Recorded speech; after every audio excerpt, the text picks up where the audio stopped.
one of my clients owns a fabricating business, and she got a credit card, and she decided to use the credit card to buy all the sheet metal and stuff that she needed, and it was a personal credit card, and it didn't say the business on it, and I didn't count it because I didn't know. I don't have anything to do with my client's personal anything, and I sent her financials, and there was no material costs on it. And she says, "Where's all the materials?" I said, "You didn't buy any materials," because she had a business bank account. And she says, "Yeah, I did. I bought it with a credit card." And I said, "What credit card?" And so she sent me the statements, and they have her name. It's not tied to the EIN number. It's not tied to anything. So I didn't know. So technically, those were business expenses because you could see, so I had to do a journal entry and then scan those into my system so that I would have a backup. But I told her to open up a business credit card. But she didn't have anything like personal mixed in with that credit Oh, card. sure she did. Oh. Sure she did. So you had to figure those out. So I had to figure those out, yes. Well, actually, I made her do it. I made her go through and highlight the business expenses.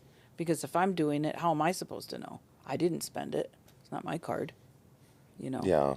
I mean, they have to be accountable just like I do.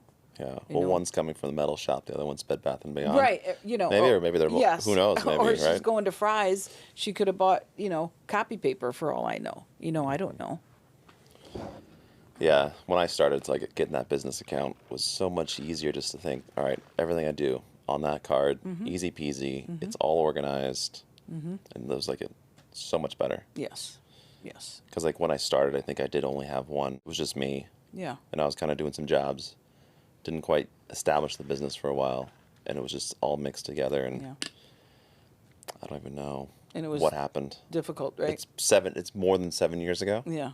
So I don't think I'm going to worry about it. Yeah, I think you're okay. And in the beginning, that's what happens is you start a business, and in the beginning, they're getting money in their personal account. So people are paying them either Zelle or Venmo. It's going in their personal account. And then they're doing this, and then all of a sudden they decide they want to start one, And now they don't know how much money they made because it's all going to their personal and they're spending it. So that's why it's important to just start right from the beginning. How many clients do you have? I have about 60 clients. I have a team of girls that work for me that are also bookkeepers, and they do all the transactional stuff. Everything is tied in QuickBooks. It's all electronic, so it syncs to their bank accounts, the clients, and they put in all the transactions in the categories that I have assigned for this business that works for them.